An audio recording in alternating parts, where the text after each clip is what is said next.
Buenos días a mis hermanos, a quien no me acercaba a saludarle.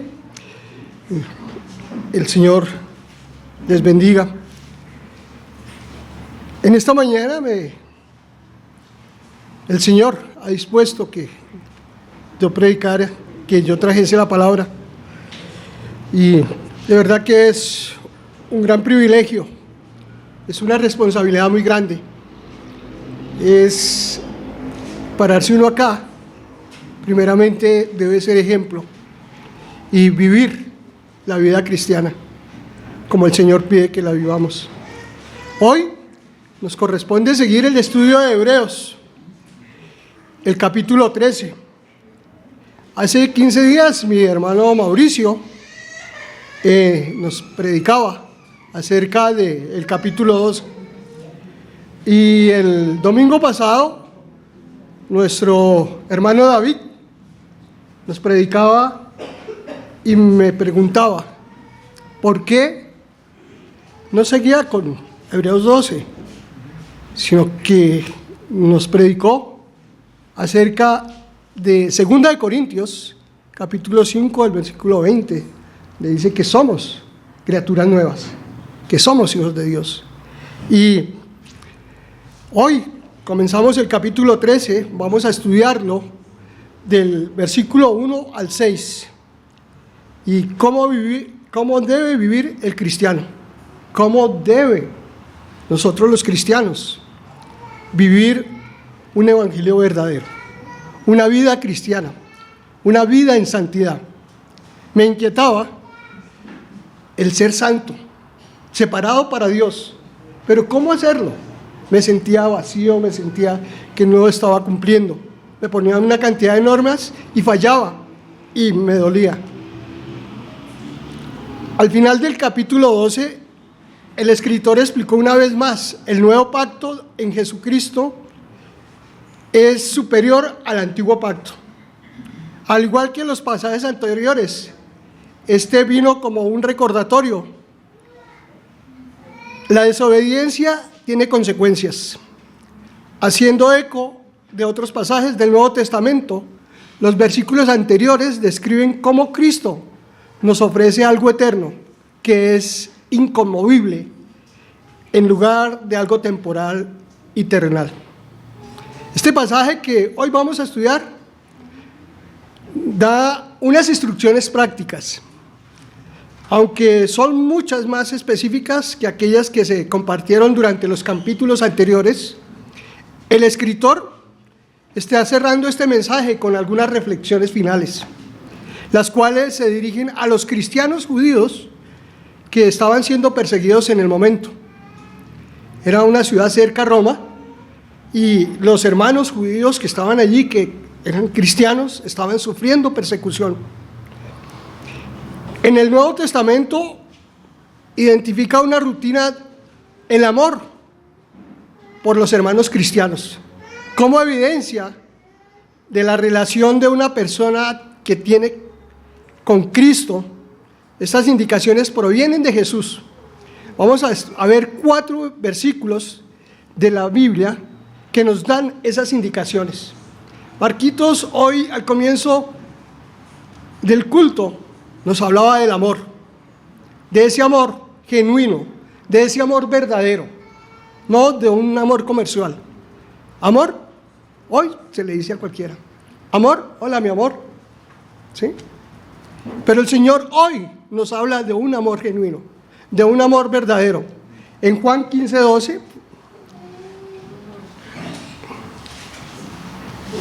nos dice: este es mi mandamiento, que os améis unos a otros como yo os he mandado. Nadie tiene mayor amor que este, que uno ponga su vida por sus amigos. Vosotros sois mis amigos, y si hacéis lo que yo os mando, ya no os llamaré más siervos, porque el siervo no sabe lo que hace su Señor, pero es lo que he llamado amigos, porque todas estas cosas que oí de mi Padre os he dado a conocer. El Señor Jesucristo nos da a conocer el verdadero amor. Y el primer versículo del capítulo 13 nos dice: deben amarse unos a otros como corresponde a todo cristiano. Y en Romanos 12:10 nos dice: amados los unos a los otros con amor fraternal, en cuanto a honra, prefiriéndose unos a otros, a nosotros, refiriéndose a nosotros, a nuestros hermanos de Cristo. Amarnos unos a otros, conocernos unos a otros, orar unos por otros. Un amor práctico, no un amor que dice yo siento amor por ti, no, es un amor evidencial, un amor sufrido, un amor especial por el otro, al orar por la necesidad del otro. En estos versículos del día de hoy, en la enseñanza más consolidada del cristiano, en un contexto bíblico, nos dice en 1 de Pedro 3:8, una buena conciencia, finalmente sé todos de un mismo sentir, compasivos, amados fraternalmente, misericordiosos y amigables. ¿A quiénes? A nosotros, a los que decimos que somos llamados hijos de Dios. Él nos invita a que nos amemos, a que suframos unos por otros. Y en Juan, en la primera carta de Juan, si alguno dice yo amo a Dios y aborrece a su hermano, es mentiroso, pues el que no ama a su hermano, a quien no ha visto, ¿cómo puede amar a Dios a quien no ha visto? En estos 6 primeros versículos, el Señor nos da unas instrucciones o unas exhortaciones para la vida cristiana. Yo diría que Hebreos 13 es el fruto de una persona que ha puesto la confianza en Dios y deja que Dios guíe su vida. También es muy importante que entendamos que solo el fruto de una relación con Dios, ¿y por qué este énfasis? Es el fruto de una relación con Dios, porque como tenemos tantos consejos prácticos aquí, lo menos que yo quisiera es que hoy salgamos de aquí pensando, bueno, si yo hago tantas obras buenas, yo me reconcilio con Dios. Por favor, no salga pensando en ello. La fe cristiana se trata de mucho más de lo que Jesucristo hizo por nosotros, de lo que nosotros podemos hacer por Él. Usted no es salvo por sus obras, sino por la obra que hizo Jesucristo en la cruz. El libro de Hebreos nos hace el énfasis de un mejor pacto. Nos habla de Jesucristo, al cual solamente debemos seguir. El único que puede reconciliar la relación entre el pecador, como somos nosotros, y un Dios santo, es Jesucristo.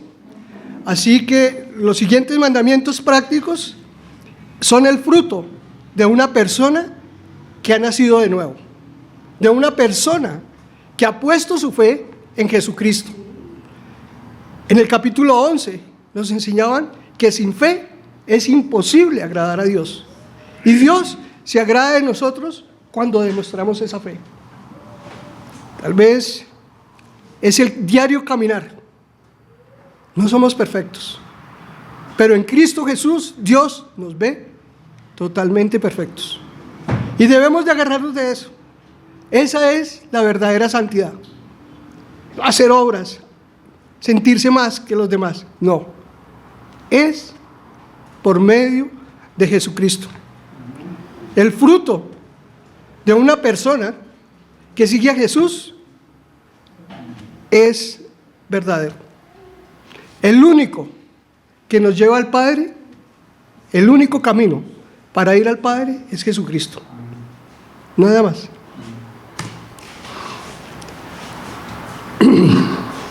Leamos los 6 primeros versículos. Yo quiero leerlos de la Biblia para todos.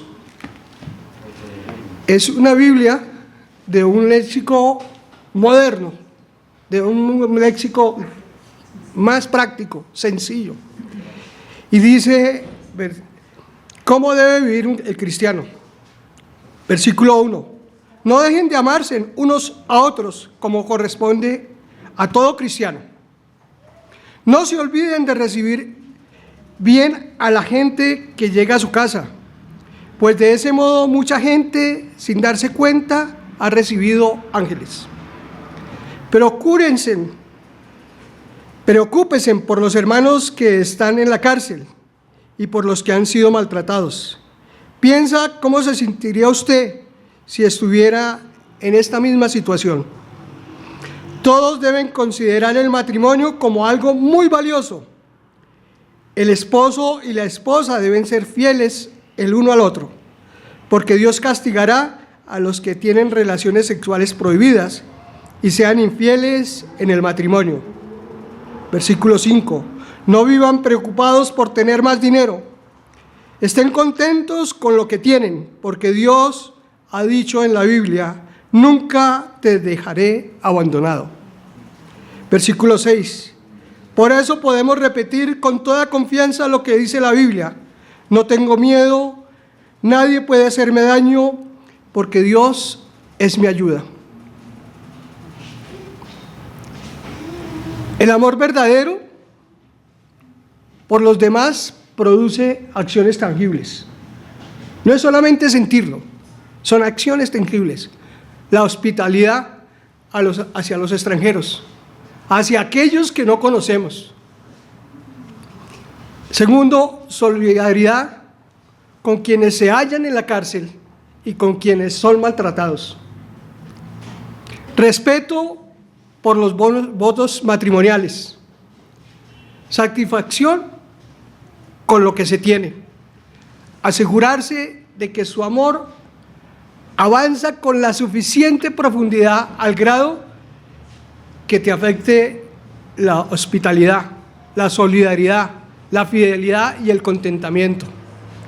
Contiene instrucciones prácticas en un mundo real para los creyentes, cristianos,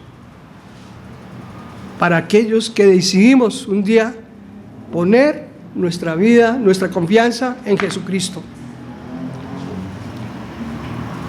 En el Nuevo Testamento, en ella se elogia el amor fraternal, la hospitalidad, el cuidado de los presos, la moralidad sexual y cómo convivir una vida para mantenernos fieles a ellos. No es fácil, mis hermanos. El mundo nos ofrece una facilidad para ir a la muerte.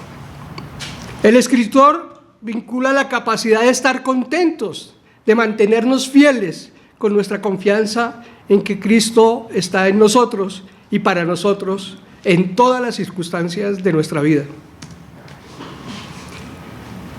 La vida cristiana debe ser una respuesta de adoración, una respuesta a que el amor de Dios por nosotros, que nos ha amado, porque Dios por nosotros lo amamos, a Él.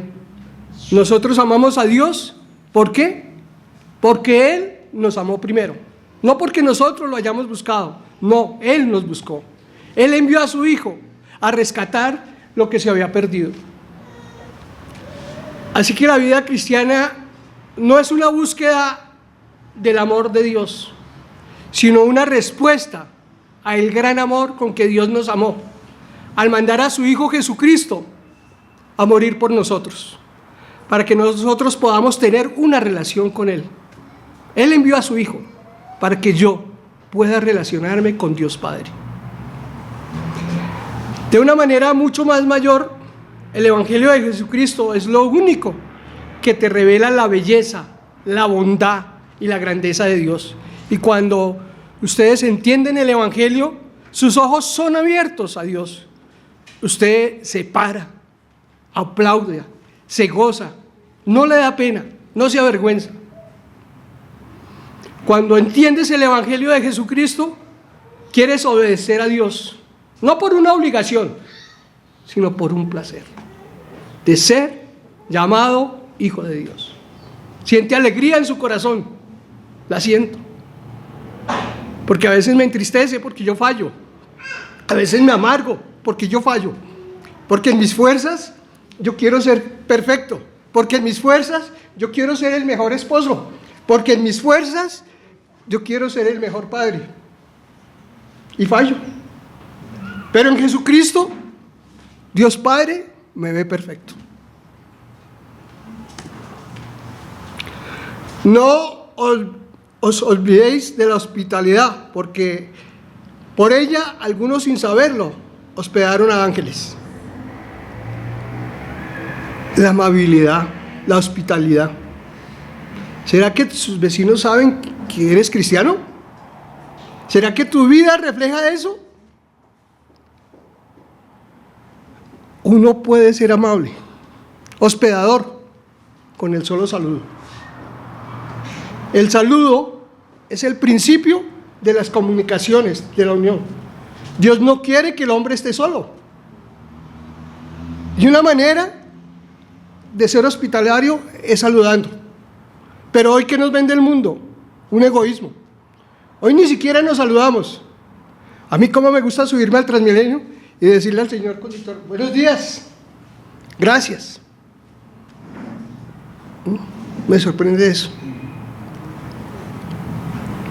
Los asientos azules en el Transmilenio, ¿para quiénes son? ¿Para quiénes?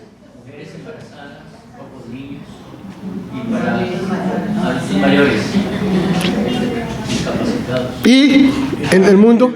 Sí, porque los muchachos se nacieron cansados. Porque hoy, a mí algo que me gustaba cuando mi papá nos llevaba por Santander era cómo la gente en el camino sin conocerme me saludaba. Buenos días. Me ofrecían tinto en la casa. Uno llega a la casa de un rico y cuidado, cuidado, no entre con los zapatos que me raya el piso.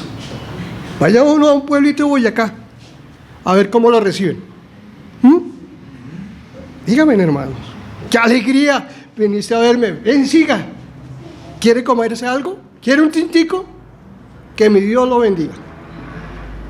Nadie me conocía en el camino y yo me aterraba de que me saludaban, de que me decían, ve con Dios, hijo. Llegaban mis primos, mis familiares a saludar al nono. No, la bendición. Y el nono lo bendecía. Y hoy, ¿qué nos vende el mundo? Hola, viejo. Está el cucho. Está la vieja. Dejemos sentar a la cucha. Ay, ¿está enferma? No, está embarazada. Ay, eso no es una enfermedad, váyase de pie. ¿Cuándo qué nos dice? La hospitalidad en el mundo antiguo incluía en muchos casos recibir a un invitado inesperado durante una o muchas noches. Era algo muy difícil hacer en esos tiempos, hospedar. ¿Sí? La persecución allí de los hebreos obligaba a unos hermanos a hospedarse. Y dice, hospedaron a ángeles. El argumento de los ángeles, el escritor les da unos ejemplos, unos argumentos como la motivación máxima para la hospitalidad. A veces uno sin saber saludar a una persona, no sabemos a quién estamos saludando, no sabemos a quién estamos recibiendo. Y lejos de llegar a ese acto de bondad, esto es justo lo que le sucedió a Abraham y a Sara y a Lot. En Génesis 18, 1 y 3 nos dice, después le apareció Jehová en el encinar de Madé, estando él sentado a la puerta de su tienda en el calor del día, y alzó sus ojos y miró. He aquí 3 varones que estaban junto a él, y cuando los vio, salió corriendo de la puerta de su tienda a recibirlos, y se postraron en tierra. Y dijo, Señor, si ahora he hallado gracia en tus ojos, te ruego que pases a tu siervo. Y a Lot, en Génesis 19, 1 y 2, llegaron pues los 2 ángeles a Sodoma a la caída de la tarde, y Lot estaba sentado a la puerta de Sodoma, y viéndoles a Lot, se levantó a recibirlos, y se inclinó hacia el suelo y dijo, Ahora, mis señores, os ruego que vengáis a mi casa de vuestro siervo y se hospedéis, y lavaréis vuestros pies, y por la mañana os levantaréis y seguiréis vuestro camino. Y ellos respondieron: no, en la calle nos quedaremos esta noche. Pero Lot insistió sin saber que eran ángeles.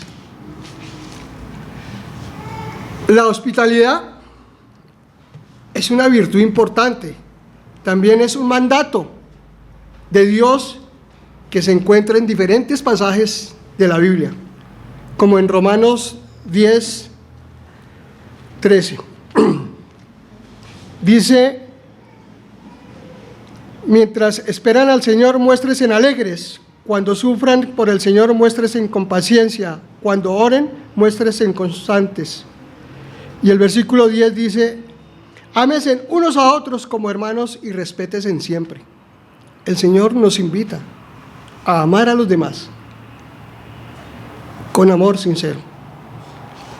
De otra parte, los cristianos debían de tener cuidado con las personas que se hacían pasar de cristianos en esa época. ¿Por qué?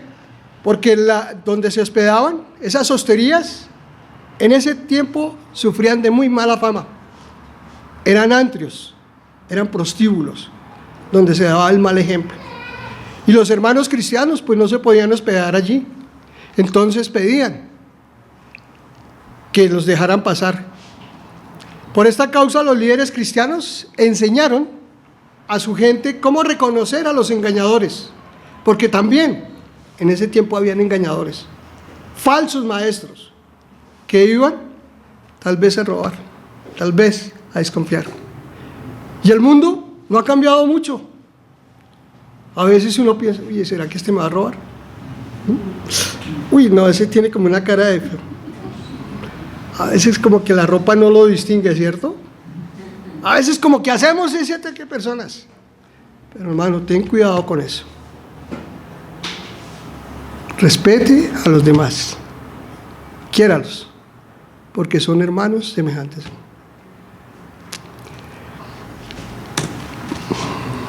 Nosotros debemos brindarle hospitalidad a cristianos distintos a los que son nuestros mejores amigos. Si invitamos a nuestros mejores amigos a almorzar, pues es maravilloso, chévere, ¿sí? Porque tengo confraternidad, ¿sí? Pero ese no cumple con este mandato. Para cumplir con este mandato debemos entablar amistad con las personas nuevas de la iglesia. Invitarlas a la casa. No poner excusa: no, es que hoy no he tendido la cama. No, es que no, los pocillos no es todos rotos y que dirá. No, hágalo con amor propio. Invítele un tinto a su vecino. Dígale: ven, dese a conocer, somos testimonio. ¿Será que en el edificio saben que usted es cristiano? ¿Será que en su conjunto saben que usted es cristiano? ¿Que deja pasar primero a la señora? La amabilidad. ¿Que dejo seguir a mi vecino?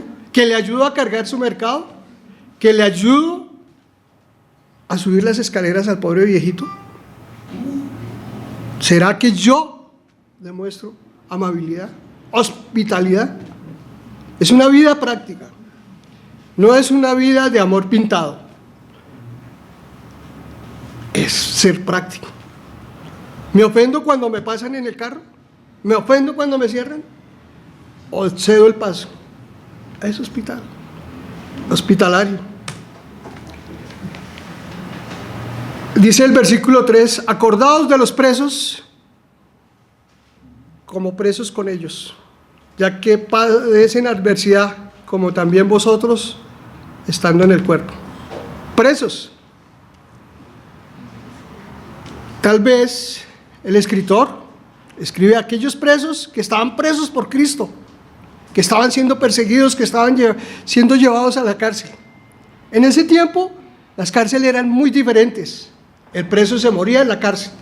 No había quien cuidara por él. Lo metían a la cárcel, le ponían cepos, así como hicieron con el apóstol Pablo. Pero también se puede referir a los que están en prisión, ¿sí? Por alguna necesidad. Hay otros que también pueden estar presos por un vicio. Hay otros que pueden estar presos por algo que les amarra, por algo en el mundo. ¿Y cuál es nuestro derecho? Orar por ellos. Acordarnos de los presos. Es muy duro. Se lo digo que es verdad. Yo tuve miedo de ir a la cárcel. Y yo le pido al Señor, porque la injusticia del hombre hoy es grande. Vivir en una cárcel no es nada bueno. Debemos orar por ellos. Acordarnos en nuestras oraciones, por aquellos que están presos, por aquellos que tienen necesidad de un Cristo vivo, por aquellos que tienen la necesidad de un Dios verdadero. Debemos sentirnos solidarios con quienes están presos, sobre todo con los creyentes que han perdido la libertad debido a su fe. Aquí nosotros podemos ser libres y hablar con quien quiera de Cristo, pero hay situaciones, hay misioneros que no pueden hablar de Cristo, que tienen que ser a las escondidas, que tienen que llevar el evangelio a otros a las escondidas. Oremos por ellos. Eso es amor. Amarnos de verdad. Amar por aquel cristiano, por aquel hermano que no conozco, pero que ha sido capaz, que ha sido valiente de ir a llevar el evangelio a otros, que ha sido capaz de testificar, que ha sido capaz de entregar el amor de Cristo. Testificando. Mis hermanos, no es fácil. A veces sentimos pena de decir que yo soy cristiano. A veces siento pena y vergüenza de decir que soy cristiano. Y el Señor me dice que por sus hechos os conoceré. Y también en Mateo, en el capítulo 25, en el 35, versos 35 y 36, el Señor dice: me diste de beber, me diste de comer. Todo lo que hagamos por una persona sufriente, lo estamos haciendo por Cristo Jesús, sin saberlo de pronto. Pero el Señor nos dice: hoy día es muy difícil, hoy día juzgamos muy fácil. Eso sí, ¿quién lo manda? Porque es muy fácil juzgar. No somos agradecidos. Yo a veces le oro al Señor y a veces no. No me acuerdo de agradecerle al Señor que me da permiso de salir a trabajar, de todos los peligros que hay en la calle, y regreso a mi casa a ver a doña Martica con bien.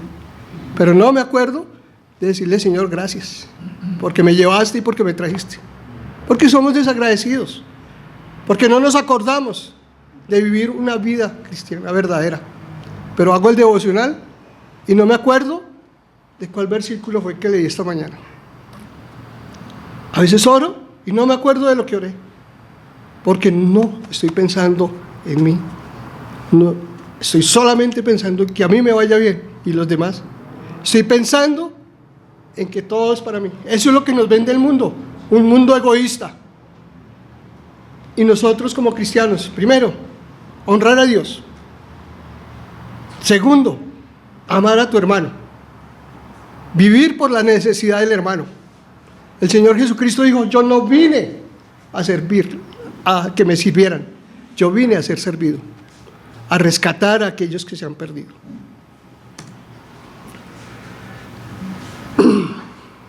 Versículo 4.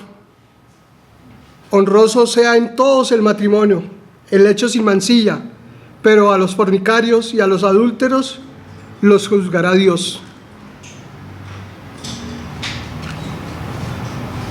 ¿Qué nos vende hoy el mundo acerca del matrimonio? Esta mañana en el curso de varones hablábamos desde Génesis, la separación del hombre de Dios por la desobediencia. Hoy muchos se casan no por tener una compañía, no por tener una esposa, no por tener una ayuda idónea, sino por tener placer, porque eso nos vende el mundo. Uy, ¿con quién se casará mi hija? Ojalá case con un bueno, que tenga plata, que no tenga que hacer nada.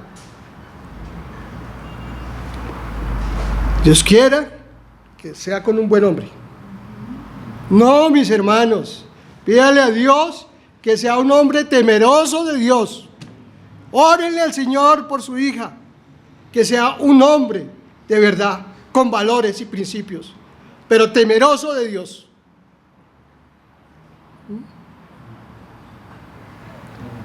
Orémosle al Señor por ello. La Biblia sostiene en alto el ideal de la vida matrimonial y la institución familiar. Hoy en día es difícil de hablar, porque muchos se casan desanimados. Es un pacto entre Dios, el hombre y la mujer.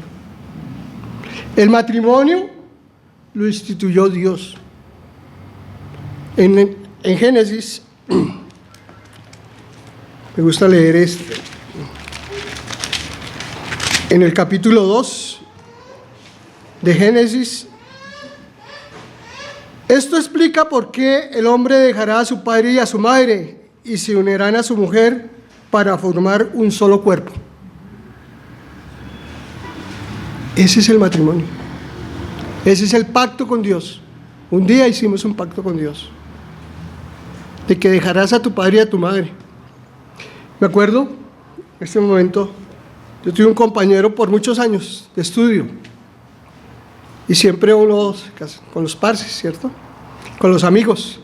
Y este amigo tenía una novia casi todo el bachillerato. Esta chica nos acompañaba a los partidos de fútbol, nos cuidaba la ropa, era la pareja perfecta, para todas partes. Salimos de bachillerato, bueno, cada uno por su lado. Después, como a los 6 meses se casaron, porque era supuestamente el ideal de ellos. Y el matrimonio les duró 3 meses. ¿Por qué? Porque ella no cocinaba las papas como se las hacía su mamá. Porque su mamá le levantaba los pantaloncillos al niño que los dejaba en el baño, y ella no. Porque él no quería tener un pacto de unión con ella, sino quería tener una muchacha de servicio. Él quería tener una mamá que le sirviera igual, pero que se acostara con él. Se separaron. Y Dios no quiere el divorcio. El Señor no quiere. Honroso sea en todos el matrimonio y el lecho sin mancilla, pero a los fornicarios y a los adúlteros los juzgará Dios. Dios honra en una gran manera el matrimonio, porque Él mismo lo instituyó. ¿Sí?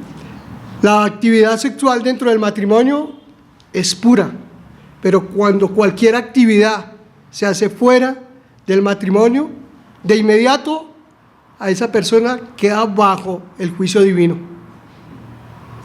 En Efesios, en el capítulo 5 y versículos 3 y 6 dice: entre ustedes ni siquiera deben hablar de inmoralidad sexual, ni de avaricia, ni ninguna otra clase de depravación, pues ustedes son santos.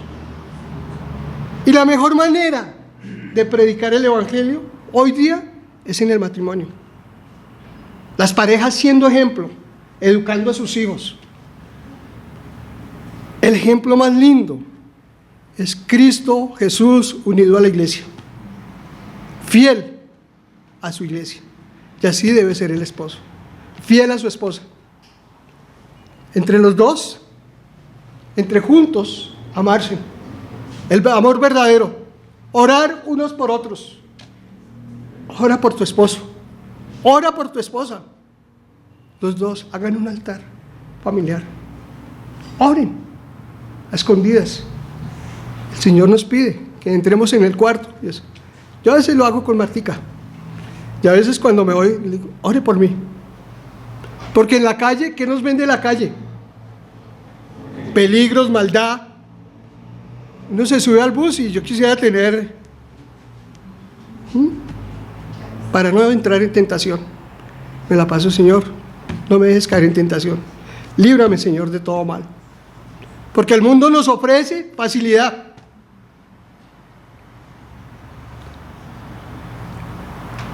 Para el mundo somos unos bobitos.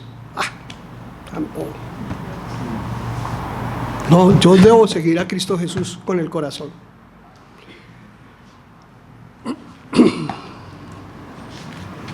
El matrimonio debe ser el mensaje de amor, el ejemplo más santo entre Jesús y la iglesia, y por eso nosotros, hijos de Dios, debemos emularlo. Es la mejor manera de evangelizar. El matrimonio es deshonrado por el divorcio. El matrimonio es deshonrado al vivir juntos fuera del matrimonio. El matrimonio es deshonrado por el adulterio. Honroso sea en todos el matrimonio y el lecho sin mancilla. Este otro lugar donde la Biblia celebra el sexo como una expresión de amor matrimonial se encuentra en el libro de Cantar de los Cantares. El Señor nos enseña allí cómo nosotros, varones de valores, debemos amar a nuestra esposa. Cómo nuestra esposa nos debe amar, debe respetarnos. Cómo nosotros debemos amarlas. A veces yo le pido al Señor, ayúdame, Señor. Dios, guíame, porque soy tan tosco con doña Martica. A veces me duele, porque esta ya es una bacana. A veces me da tristeza cuando soy lo que no debo ser.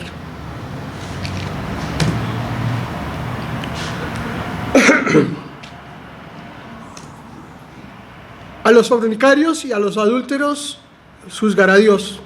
A los fornicarios y a los adúlteros los juzgará Dios. Así como la Biblia celebra la expresión sexual en el matrimonio, también condena el sexo fuera del compromiso matrimonial. Debemos buscar el propósito nosotros de tener pensamientos limpios. Para vendernos un carro, nos ofrecen una mujer en pelota. Para vendernos un artículo de tenis, de zapatos, nos ofrecen una niña o ofrecen un señor. ¿A dónde nos lleva eso? Al placer mundano. En este contexto de fornicarios se refiere a aquellos que tienen relaciones sexuales sin el compromiso matrimonial. En el contexto de adúlteros se refiere a aquellos que no son fieles a sus votos matrimoniales y que tienen relaciones sexuales fuera de sus votos matrimoniales. Por eso, mis hermanos, el Señor nos dice, oren, oren, no dejen de orar, porque el diablo como león rugiente está ahí a la puerta. Y yo en la carne soy débil. Yo en la carne no puedo. Yo necesito de Jesús. Y eso es lo que Él nos enseña en Hebreos. A que no miremos atrás, sino que sigamos adelante con Él. A que volvamos los ojos a Cristo Jesús, al mejor sacerdote, a aquel que está a la diestra de Dios Padre, intercediendo por mí. A aquel que vino y entregó su vida por mi vida. Aquel que sufrió humillaciones. A aquel que es Cristo Jesús. Versículo 5. Aprende a tener contentamiento en vez de avaricia. Sean vuestras costumbres sin avaricia, contentos con lo que tenéis. Ahora, ¿por qué Él dijo? Porque el Señor dijo, no te desampararé ni te dejaré. De manera que podemos decir confiadamente, el Señor es mi ayudador. No temeré lo que me pueda hacer el hombre. Sean vuestras costumbres sin avaricia, contentos con lo que tenéis. La avaricia es lo contrario de contentamiento. A menudo la avaricia, la codicia, son excusadas o incluso admiradas en la cultura actual. Hoy admiramos al hombre que tiene más plata. Hoy admiramos a aquel que se la pasa por el mundo divirtiéndose, que se la pasa emborrachándose, que tiene los mejores zapatos, que tiene el mejor carro. A ese lo admiramos. Pero esa no es la felicidad. Sean vuestras costumbres sin avaricia, contentos con lo que tienen. El mundo nos vende eso, ser exitosos. pero un éxito vano. Mi hermano el domingo pasado decía, ¿qué sacas con acumular riquezas si hoy mismo te mueres? ¿Qué sacas con tenerlo todo si hoy te mueres? ¿Qué sacas con tener el mundo en tus manos si hoy te mueres y no te llevas nada? Busca el reino de Dios y su justicia. Contentos con lo que tenéis ahora. Darle gracias a Dios por lo que tenemos. El rey Salomón le pidió al Señor sabiduría. Y Dios, ¿qué hizo? Le dio riquezas.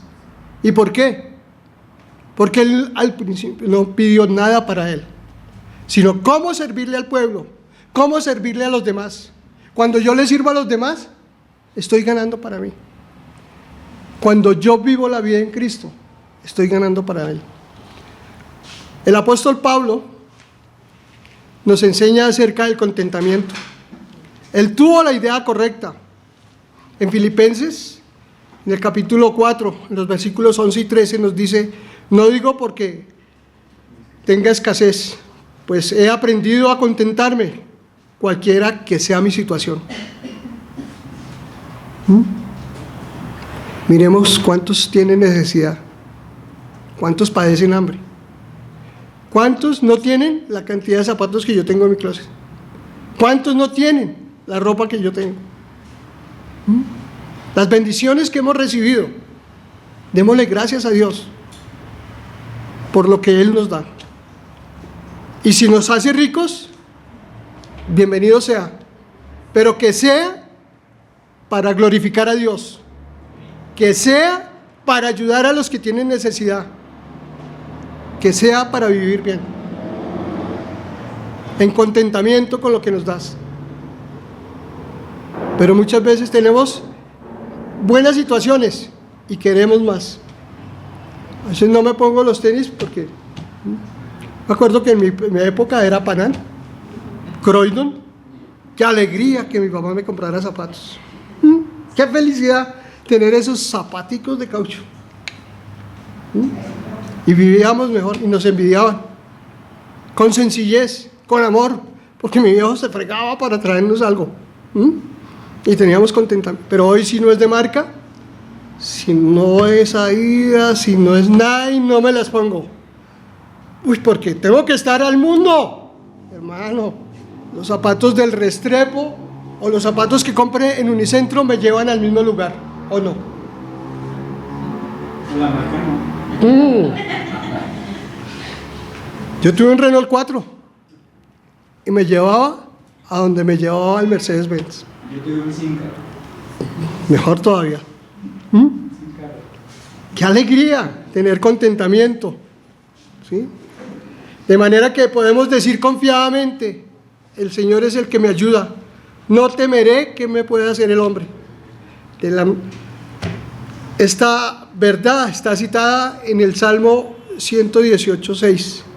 Apunta a la verdad de lo que es el verdadero contentamiento. ¿En quién debemos de estar contentos? ¿De dónde viene mi ayuda?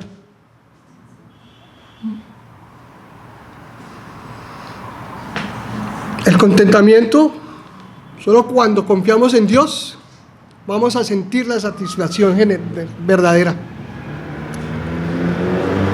Conozco una familia que lo tiene todo. Tienen 4 carros, un penthouse, un apartamento. No les falta nada, pero no son felices, porque no tienen contentamiento. Se fueron a Europa de vacaciones y no están contentos, porque hacía mucho frío, que porque el abrigo que se llevó le salió roto, que porque los zapatos me apretaban, que ese bus cómo se movía, que ese tren, que esos emigrantes africanos, solo quejas y solo quejas. Que el asiento en el avión muy estrecho, que viajaron en primera línea, pero que la azafata no los saludó. No están felices con nada. Y el Señor nos dice, gracias a Dios por mi Transmilenio, Gracias a Dios porque llegué temprano a mi trabajo. Gracias a Dios. Los creyentes hoy debemos darle gracias a Dios por todas las bendiciones que hemos recibido. Y si el Señor te bendice y te da vacaciones, chévere, hermano, disfrútalas. Disfrútalas. Porque es el Señor quien nos da las bendiciones. Es el Señor el que fructifica nuestros corazones. Es el Señor que nos ama. Démosle gracias a Dios en todo. Amémonos unos a otros como Él nos amó. Oremos unos por otros. Y más por los creyentes. Ora por tu esposa. Ora por tu hijo. Ora por tu vecino. Démosle gracias a Dios. Amado Dios, gracias por esta mañana. Gracias por este mensaje, Señor.